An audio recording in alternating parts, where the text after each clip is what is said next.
Alleluia, Alleluia, Alleluia,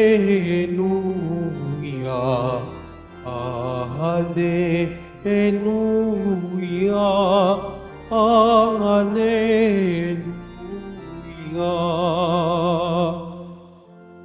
Banal na araw sumikat, halina't sumambang lahat sa nanaog na liwanag.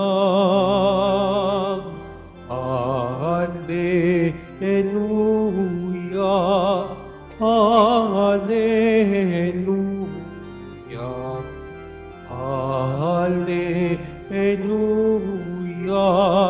Alleluia.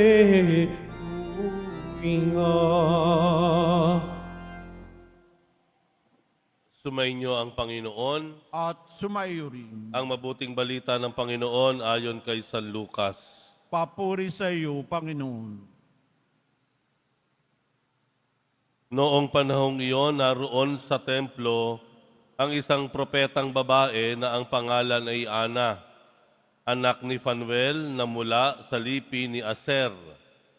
Siya'y napakatanda na, 7 taon lamang siyang nagsama ng kanyang asawa nang siya'y mabalo. At ngayon, 84 na taon na siya. Lagi siya sa templo at araw-gabi sumasamba sa Diyos sa pamamagitan ng pag-aayuno at panalangin. Lumapit siya ng oras ding iyon at nagpasalamat sa Diyos. Nagsalita rin siya tungkol kay Jesus sa lahat ng naghihintay sa pagpapalaya ng Diyos sa Jerusalem. Nang maisagawa ng mga magulang ni Jesus ang lahat ng bagay ayon sa bayan, kautusan, bumalik na sila sa kanilang bayan sa Nazaret, Galilea. Ang batang si Jesus ay lumaking malakas, marunong at kalugod-lugod sa paningin ng Diyos. Ang mabuting balita ng Panginoon. Pinupuri ka namin, Panginoong Hesukristo. Magsiupo po tayo.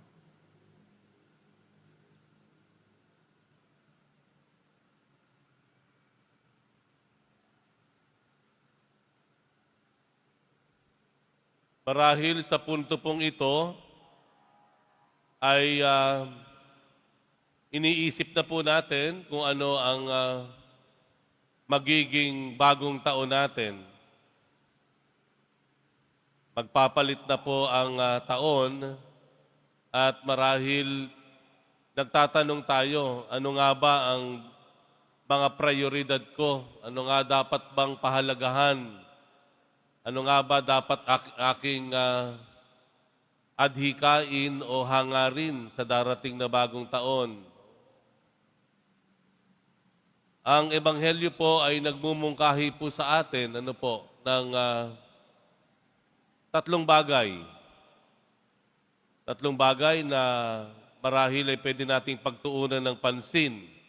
Ito po ay matutunghayan natin sa huling bahagi ng Ebanghelyo, na kung saan si Jesus kasama ng kanyang mga magulang na si Maria at Jose ay bumalik na po sa kanilang lugar, ang kanilang hometown sa Nazaret, Galilea. At ito po ang huling binanggit tungkol kay Jesus. Patungkol kay Jesus. Okay? At sinasabi po dito, ang batang si Jesus ay lumaking malakas, marunong, at kalugod-lugod sa paningin ng Diyos. 3 bagay po. Malakas, marunong, at kalugod-lugod sa paningin ng Diyos. Ito po ay nag-aanyaya sa atin na bigyang pagpapahalaga ang ating kalusugan, na tayo ay maging malakas, malayo sa karamdaman.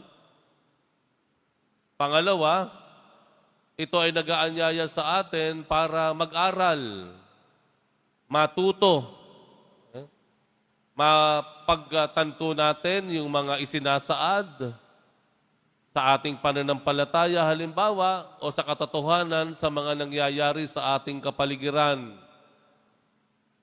Ang fake news, yan po ay lumalaganap sa mga taong nalilinlang. Ang taong nalilinlang, ito yung mga taong kulang sa kaalaman o karunungan. Hindi lalaganap ang mga kasinungalingan, halimbawa ang fake news, kung tayo ay marunong, kung tayo ay nagsasaliksik, nagsisiyasat sa katotohanan. So, magandang kalusugan, pangangatawan, karunungan, at yung ikatlo, ang sinabi dito, kalugod-lugod sa paningin ng Diyos. Ibig sabihin po dito, ay nawa, tayo ay magkaroon ng matuwid na pamumuhay. Tayo ay nagdarasal, at ang pagdarasal po natin na isasalin po natin sa aktual na tamang gawi o pamumuhay. Ito po. Tatlong bagay na iyan. Palagay ko po, hindi rin po yan naman malayo sa taon-taon nating hangarin. Taon-taon natin iyan na inaipapangako sa ating sarili o naipapangako sa Diyos. Taon-taon po natin na lagi nating ipinapangako sa ating sarili na magiging maingat tayo sa kalusugan, na magiging mas marunong tayo, mag-aaral, o kaya taon-taon nating sinasabi na, Lord, ako po ay magsusumikap na magkaroon ng buhay na kalugod-lugod sa iyo. Yung tatlong iyon. Gayon pa man, yung tatlong iyon are not the ends. Ano po ibig kong sabihin? Hindi po talaga yun ang pinaka-tampok. Hindi po talaga yun yung pinaka-huling-huli sa lahat ng ating inaasam. Yung tatlo pong iyon, sa katunayan, ay tatlong pamamaraan lamang. 300 lamang. Para saan? Para dun sa isinasaad dito sa Ebanghelyo na binanggit po o ginawa ni Ana na sinabi dun sa bandang kalagitnaan ng Ebanghelyo. Alam naman po natin si Ana ay isang propeta, 84 na taong gulang na, at siya ay naghihintay dun sa templo para makita yung magiging tagapagligtas. Ang sabi dito, naghihintay sa pagpapalaya ng Diyos hindi sa simbahan, hindi dun sa mga pare, hindi po. Naghihintay ng pagpapalaya ng Diyos sa Jerusalem, sa kanilang bayan. Ano po ibig kong sabihin dito? Ang ibig ko po sabihin, gagamitin po natin ang magandang kalusugan natin, yung buhay natin, yung panahon na ibinigay ng Diyos sa atin. Gagamitin po natin yung ating karunungan, gagamitin natin ang katotohanan, at ang maayos at tuwid na pamumuhay ay naglalayon para itaguyod ang ating bayan. Itaguyod ang ating pamayanan. Itaguyod ang ating lipunan. Yun po ang inaasam at hinihintay ng Diyos sa atin. Na kung ano man ang ating kakayahan, ano man ang ating karunungan, kung tayo man ay malapit sa Diyos, ang ating lahat ng ito, pati yung pagiging malapit natin sa Diyos, sa ating mahal na poong Jesus Nazareno, ay makita po bilang mga pamamaraan, kasangkapan at daan para itaguyod ang ating bayan. Yun po iyon. Kaya hindi kailanman pwedeng hiwalayin ang ating pananampalataya sa ating pagiging bahagi ng isang lipunan. Hindi natin po pwedeng paghiwalayin ang ating pananampalataya sa Diyos sa pagiging mabuting mamamayan. Hindi natin pwedeng paghiwalayin ang ating pagiging Katoliko-Kristiyano sa ating pagiging Pilipino. Hindi natin pwedeng paghiwalayin ang pagmamahal natin sa Diyos sa pagmamahal natin sa bayan. Yun po iyon. That has always been the cry of the many individuals na makikita po natin sa banal na kasulatan. From the Old Testament to the New Testament.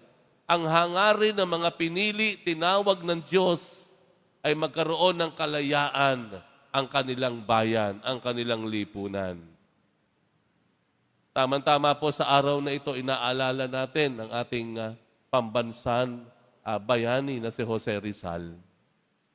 Isang halimbawa po sa atin na nananalaytay sa ating mga dugong Pilipino, dapat ang pagmamalasakit po natin at pagmamahal natin sa ating bayan. Nawa po, no?